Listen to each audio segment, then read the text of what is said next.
welcome to another episode of Celtics Talk Radio. I'm your host, Kevin Parrington Turner, aka the Brown Bostonian. That's where you can find my personal blog. Follow us on YouTube, Facebook, and everywhere else. Streaming live on Celtics Talk Radio, C3 LTICS, Celtics Talk Radio, anywhere else you find your podcast. And we are here with another episode. A lot of Celtics to get into, but before that, we have a special guest, which you see with me on the screen. Ladybyrd, she is here. How are you doing today? Hey, good morning. I am doing great. Good. She's not from Boston. She's a Celtics fan. We're gonna get more into that, but before we get into that, before we get into some basketball, we're gonna talk to a little bit more why she's here. The message to spread. Just introduce yourself, why you're here, all those type of things. What you want to spread, the message you got. Yeah, absolutely. So, my name is Ladybyrd, and I'm here in Jacksonville, Florida. I'm a Floridian who loves the Celtics. I also am an HIV and AIDS advocate. So, that is what I do. I educate, I share, and I bring awareness to something that is really close to me because for the last 15 years, I have been diagnosed as being HIV positive. How the heck did that happen? Well, it literally started out as me meeting someone who I thought was my friend, someone who I met as a friend. His mom introduced us and we became friends. We were friends for years. We ended up dating and we just started, you know, building something together. Now he was a little older than me at the time. I was probably when we actually met, I was about 20. And so moving forward, so 23, 24 years old, we started talking about marriage. I had never been married before. I already had one child. And so we were talking about marriage, talking about just having a future together. And we ended up doing that. We got married. We um had the whole thing. We had the my what I would call my fairy tale wedding. We went to the church I grew up in. The pastor who I was brought up under was the one who married us. My best friend who we always said, we've been friends since we were 2 and 4 years old. She was going to be my maid or matron of honor. It was the whole thing that I had planned and thought of my whole coming up as a kid. When you think about planning things like that and what do you want to have for your future, all of that took place. Now, prior to us getting married, I was already a medical assistant and a phlebotomist. So every year I would go and get tested for HIV anyway, because that's what I did. I drew blood. So at any given point, I could have been working with a patient, gotten stuck by a needle by accident, maybe not even felt it. It happens. And so I made it my business to every year go and get tested anyway. And so we're doing that. We go to get tested. Also, we go to his doctor because what I wanted to do was to establish myself as a patient where he was already established because, hey, we're getting married.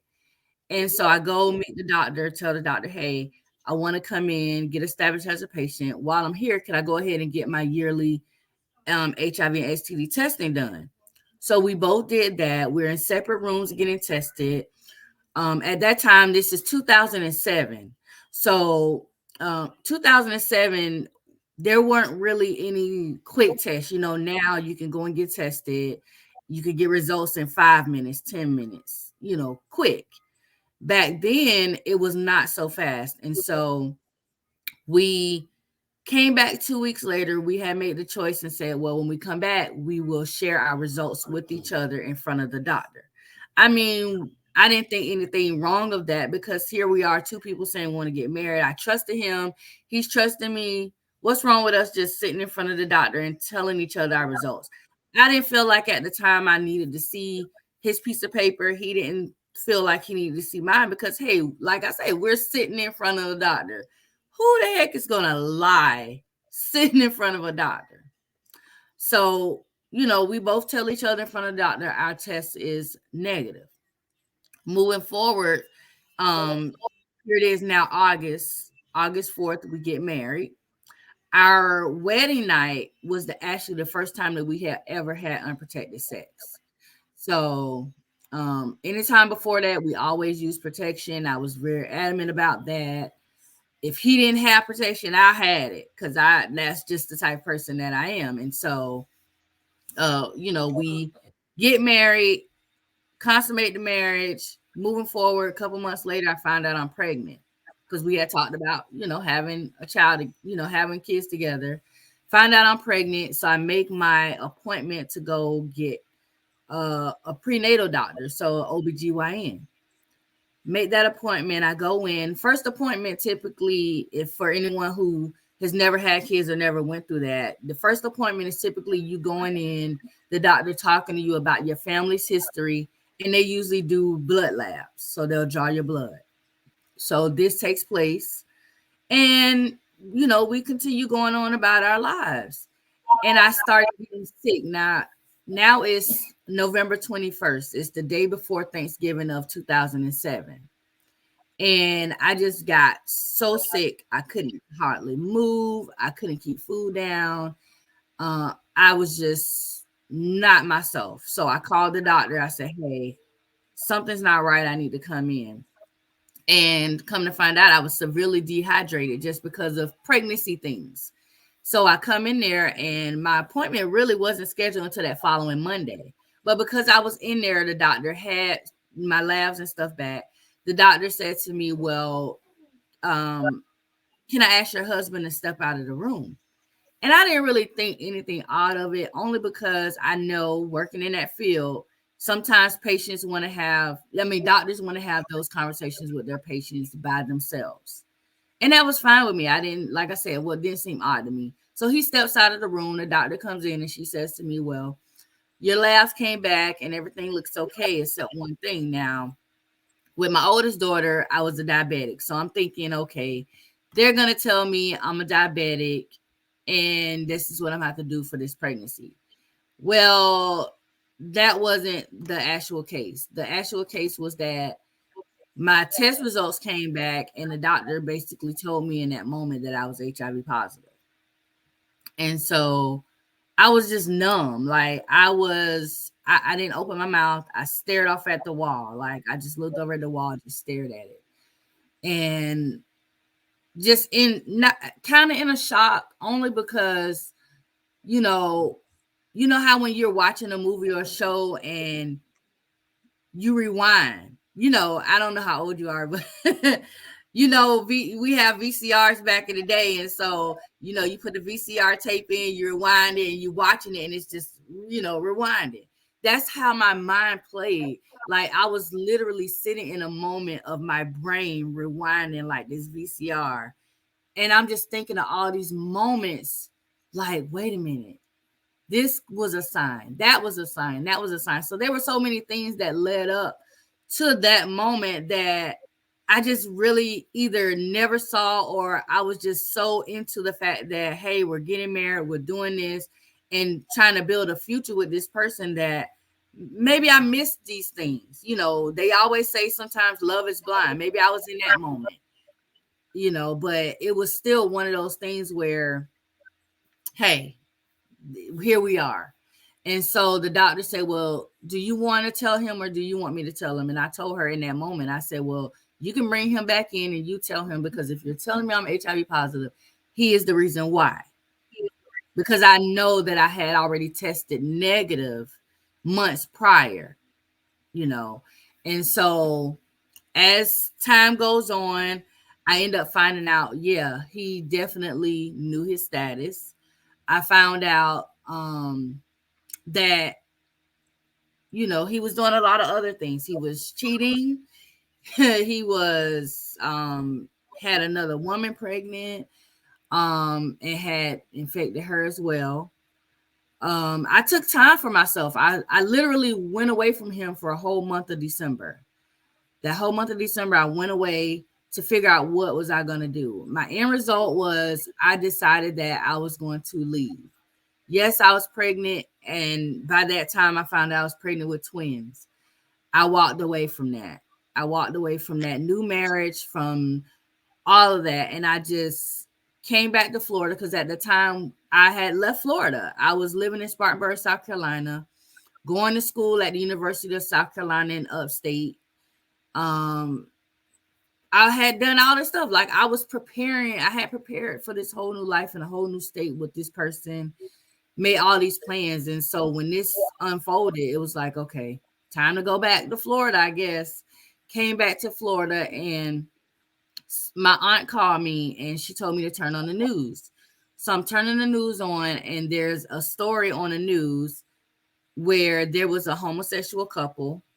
The older male had knowingly infected the younger guy, and in the state of Florida, that's a crime. In most states, it's a crime. In Florida, it gives you a maximum of a 5-year sentence with you being charged with a third-degree felony. And so my aunt was like, "Isn't this what happened to you?" Because at this point, most of my family at this point knows what's going on. They know I'm back in Florida.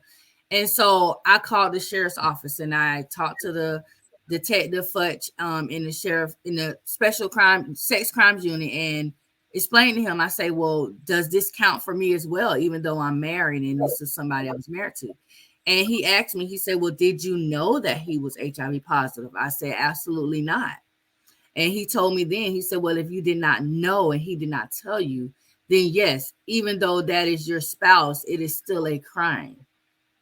And so he asked me what I wanted to do. And I said, I want to do what I need to do.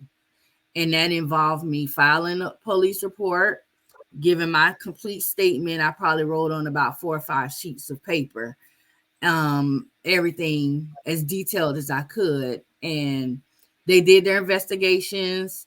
And I got a phone call back from them saying they wanted to know if I would give them consent for me to have a phone conversation with him, for them to record me and him having a conversation of me asking him questions, because they just want to make sure what I'm telling them and based on, what he's saying to me is matching up. And so I asked them the questions. I did the 3-way call. They recorded it. And I'm asking him questions like, why didn't you tell me? When did you know your status? Who else knows? Different things like that. Now, before I would ask him the questions, he wouldn't answer me. So now he's wanting me to come back home. He's wanting to save this marriage. He doesn't even know at this point that I even initiated a police report. And so I'm asking him these questions. He's answering all the questions because, again, he wants me to come home. And once I get these answers from him, I click him off the 3-way, and I just said to the detective, I said, you got it? And he's like, oh, yeah, I got it. And so at that moment, they went ahead and issued a nationwide warrant for his arrest because, again, they completed their investigations. They found out that he knew he was HIV positive since August of 2002. The first time I was ever introduced to him was that following year of September of 2003. I was actually introduced to him by his mom. His mom knew his status the whole time. His mom never once told me that her son was HIV positive. And people always ask me, well, do you fault his mom? I fought his mom in a lot of ways. I don't fault her in the fact that, it was, I feel like it's never someone else's obligation to tell someone else's medical status. It's that person's obligation. But I also feel like if she was really, really concerned at any point, she should have said to me, even if she felt like, because at one point, her story was, well, he told me you knew. So my thing would be, if your son told you that I knew, and that, come to me, have a conversation with me, and then in that moment, you would see that no, she doesn't know. Because if she would have come to me and said, well, he told me that he let you know he was HIV positive, my immediate reaction to her would have been in shock, because I would have known that. And that would have given her the notion to know in that moment, okay, well, he lied. She never did that. one time she came to me and said, and this is a part of that VCR in my head rewinding. She said to me, at her house 2 days before the wedding, literally two days before the wedding, she pulls me into her garage and she says to me, has he ever said anything to you about HIV? And I'm asking her, why are you asking me that? No, he never said nothing to me about HIV. What are you talking about? She was like, well, just go ask him. Ask him about HIV. And so I'm the type of person, I don't do like the he say, she say third party. He's there, I'm there, she's there. Let's just all come together. So I told her, wait right here. I go in the house, her house. I have him come out to where we were at in the garage, and I have both of them in front of me. And I say to him, your mom told me to ask you about HIV. What is she talking about? He literally, with the straightest, with the non-emotionless face ever, says, I don't know why she's telling you to ask me about HIV. And then he listens, his mom says, why are you telling her to ask me about that? I don't know why what are you trying to start? Like, he just starts like really being angry with his mom and saying stuff to her, like basically showing me in front of her that she's lying about whatever she's asking me about. So in that moment, what am I supposed to think? Because also in my head, all I know is we went and got tested. I know that I sat in front of that doctor and told him I was negative. I know he told me he was negative. So in that moment, I'm thinking, okay, maybe she's just lying. Maybe she just don't want us to get married. Maybe whatever it is, that's all I'm thinking.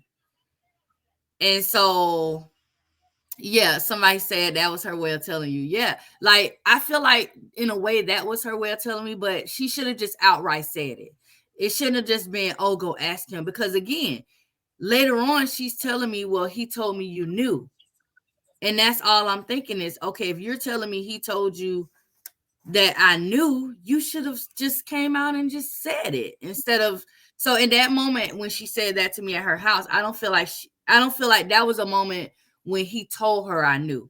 I feel like after that moment happened is when he probably said to his mom, and it could have been right before the wedding or something, that he told his mom, well, yeah, she knows, or something like that. I don't know what their personal conversations were, but when it all boils down to it, when I'm in one room getting tested, I'm thinking he's in the other room getting tested.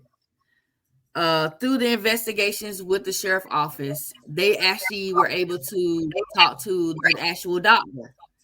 The doctor, of course, with HIPAA and privacy laws, the doctor really can't give too much information, but the doctor did tell them that he was in the other room while I was getting tested, telling him he needed to tell me his status. Because again, the doctor knew his status. This was his doctor. And so, the doctor knew. So the doctor was basically telling him, and the doctor trusted his patient enough that he was going to come and tell me. And I'm assuming that he reassured the doctor that he was going to tell me, and the doctor assumed he would.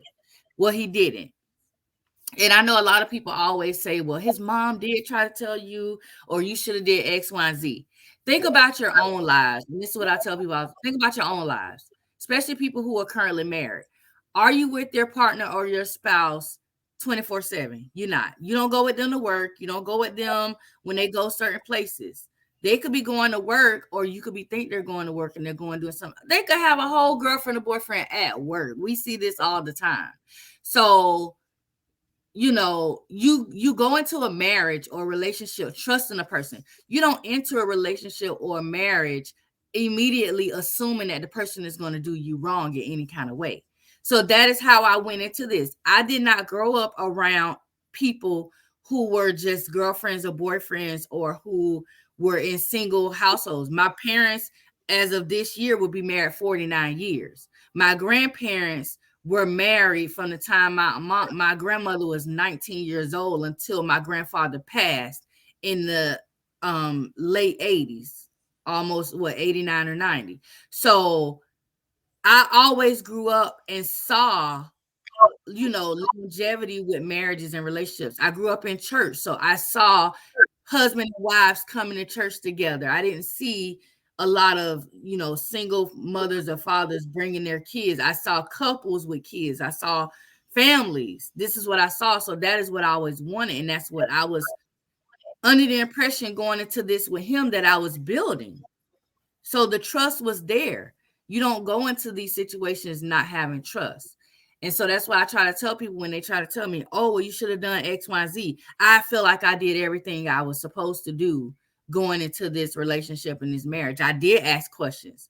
It wasn't my fault that I was lied to multiple times. I was deceived multiple times. Not only was I lied to and deceived, but other people were as well. When it boils down to it, he has potentially infected hundreds of other people in the Spartanburg, Greenville area of South Carolina. A lot of them people work at BMW Manufacturing in Greer, South Carolina. That is where he worked. A woman lost her life because he infected her and she infected someone else, and the person that she infected could not deal with that and took her life. And ended up getting sentenced to 40 years in prison. Like this, his one single action caused a domino effect of so many other things. But luckily, what I was able to do with charging him and having him prosecuted and him pleading guilty was I was able to, for at least 4 years, have him in prison where he wasn't able to do this to anybody. I was able to have it to where my voice was being heard enough that people were being aware of themselves, that they've been going out and they've been getting tested. They've been, asking their partners. Because I tell people all the time, my biggest mistake I feel through this whole situation is not physically asking to see a piece of paper. That is how much trust I had.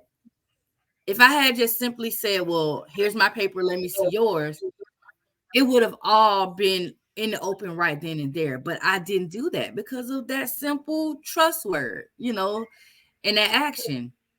But that's why now when I go around and I tell my story and I share, I try to get people to understand, yes, you can have all the trust in the world, but listen, ask for that piece of paper. And if you need to confirm that piece of paper, confirm it. Like literally, because we know this is a really, really technological world now. Here in 2023, we got AIs. So literally, people can do anything they want to manipulate documents. So listen, somebody bring your piece of paper, say, here go my test results. All right, well, why don't you go ahead and log into that My Chart? Let me see your My Chart. That's the new thing now. Let me see your My Chart. Let me see this, confirm this stuff. Because yes, I will never tell you to not trust somebody who you care about, but trust yourself more. Have more care for yourself, because in the end of the day, are they really caring about you as much as you're caring about yourself? Always have that love for yourself more than anything else, So yeah, that is what I do. Amongst other things, being a Celtics fan. Yes, I do have one question. So, and this is more of an opinionated question, right? Say a new couple, one is HIV positive. When do you think the partner should tell that person that they're HIV positive? Obviously, I feel like you don't tell them on the first date, because you never know if there's anything's gonna come from it, whatever. So, like, if someone's watching who is HIV positive and struggles to tell their partner, when do you suggest they do tell them? Ooh, that's a hard one because I've done it both ways. So yeah, hard questions here. Yeah, it's hard to answer because I really feel like it depends on how comfortable. First, it depends on how comfortable the person is with their own status. Because you do have a lot of people that are diagnosed who are still in denial, but they want love. I personally, I know you just said, what about, I don't know about the first date. I would say first date. I would say even probably before the first date. Like as they're saying, hey, can I take you out? Can I have your phone? Like I would really let that be the initial thing, because so here's my little quick story. I met a guy. We went out. We were dating. We dated for about 2 months. Like literally dating, no relationship, no label. And 2 months into it, he started expressing how he wanted to have a serious relationship and commitment because he was in the military. He knew he was only going to be here for so long, so he wanted to establish a real relationship. And so in that moment, I knew, okay, I got to tell him. Got to tell him. So we were out on a date, and he's telling me this, and I say, well, I need to tell you something. And I kind of just, tell him the detailed short version of what I just told you about everything that happened. And he didn't seem like, he seemed very understanding. He seemed very, compassionate about what I told him. And we were actually getting ready to go to a beach. So we were on one side of the bridge, I put it that way. So we had to cross the river and go towards the beach.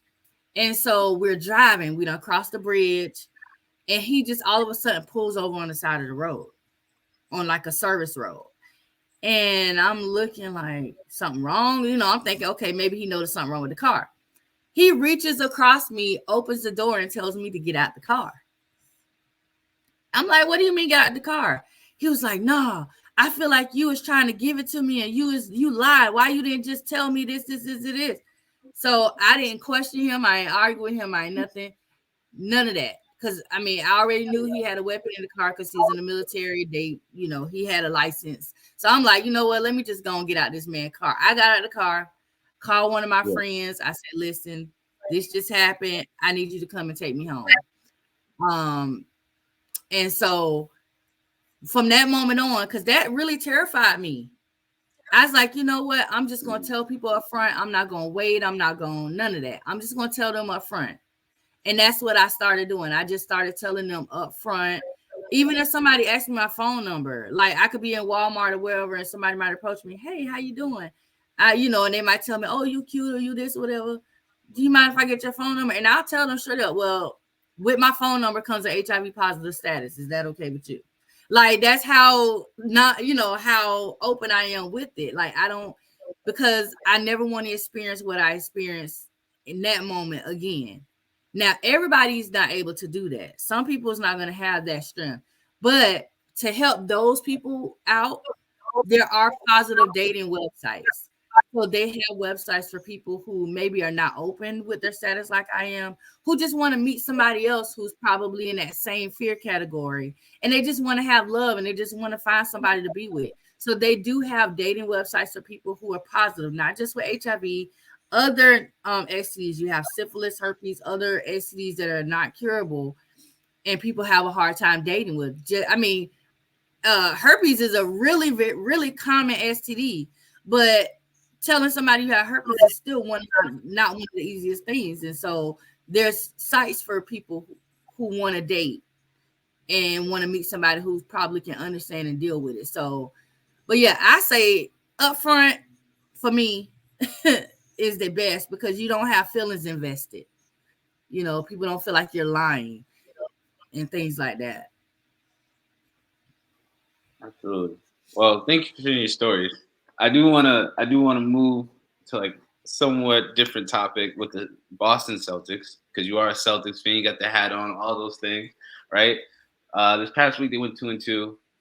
They clinched the playoffs, so they'll be in the playoffs. You're a fan. Tell me, what do you think the chances are of winning a championship? It's long overdue. It is. I'm hoping that this is our year. Like you should have saw me last season. I was in shambles. I was like, don't talk to me. I'm watching TV. Don't bother me. I was all in, and it was just like, ugh.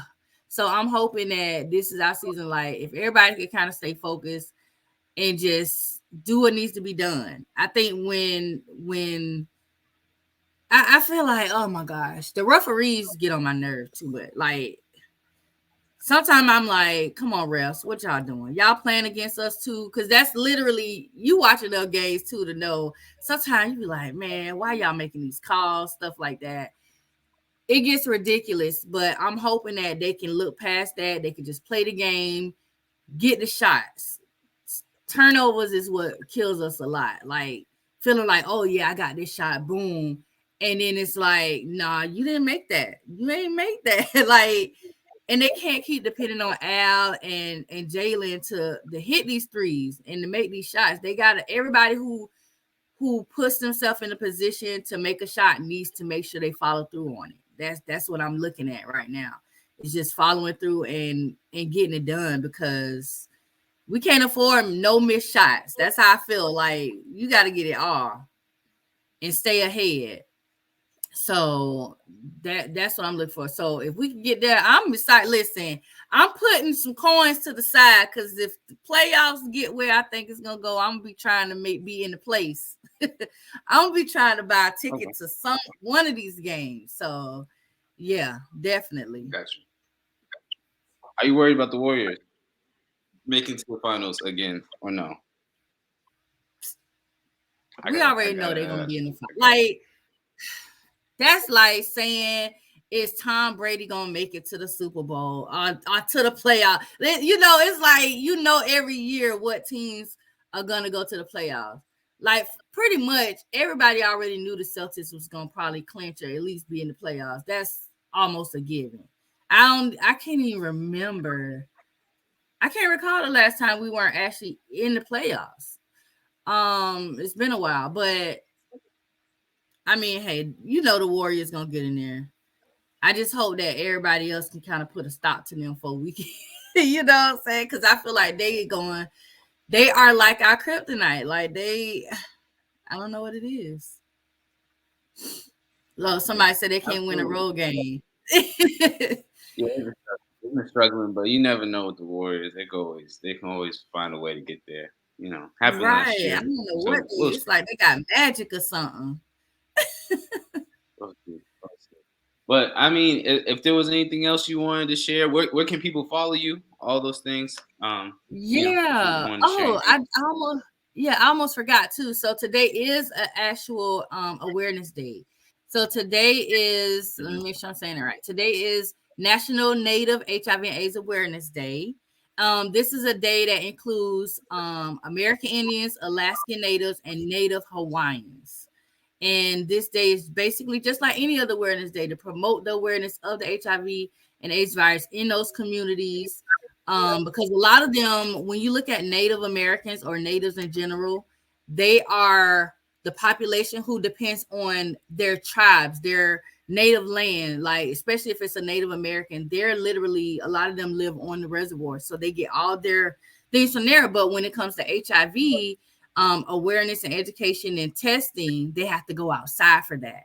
And a lot of them don't. So that's what one of these, that's what this awareness is for, just getting them to understand, hey, these resources are here for you, because they are lacking in testing. And a lot of the women in this population are increasing the number of infections. And so it's just, one of those things that we're trying to push. Every awareness day, I'm speaking on it and bringing awareness to it. And then, yeah, you can follow me on social media. You can follow me on Facebook. My Facebook is Ladybyrd. So just like you see it here, it's Ladybyrd. You search that, you'll see my little AI, my little avatar picture. When everybody went avatar crazy, I spent about $40 on that app. And got me some cute little pictures. My Instagram is Ladybyrd Official. I don't really do my awareness stuff anymore on Instagram. I actually do a radio show on an app called Amp App.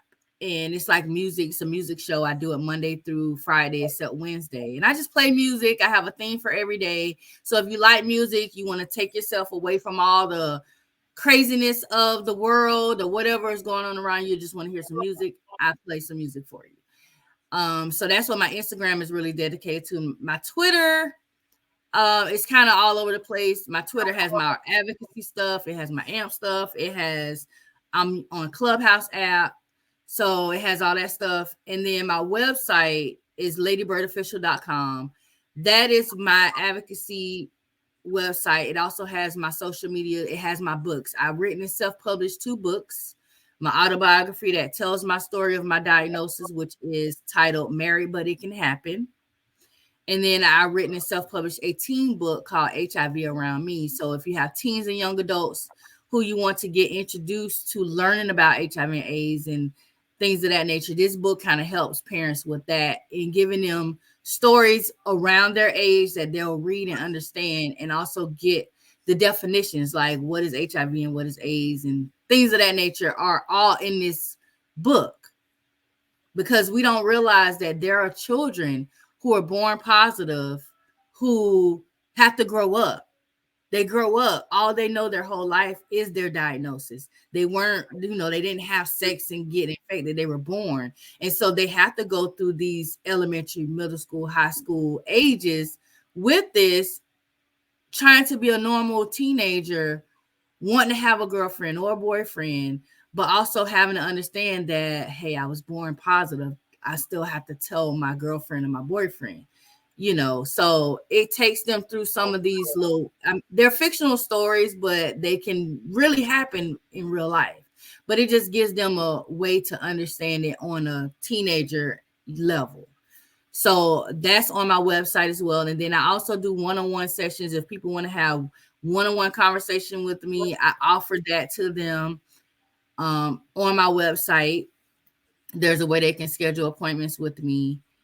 And I'm always open. So if anybody wants me to come and speak anywhere, do virtual or in person, whether it's young adults, teenagers, older adults, whoever it is, I'm available for that also. Well, that's awesome. Yeah, I strongly encourage anyone to check it out. Once again, Ladybyrd, ladies and gentlemen, that's another episode of Celtics Talk Radio. I'm your host, Kevin Pennington Turner. Ladybyrd, thank you for being here with us. You're welcome anytime. Friend of the show. We'll probably check in with you later in the season. Playoffs, see where the Celtics head out. Thanks for joining. See if I got more gray hair added. We'll see. Well, thank you. See you guys next week.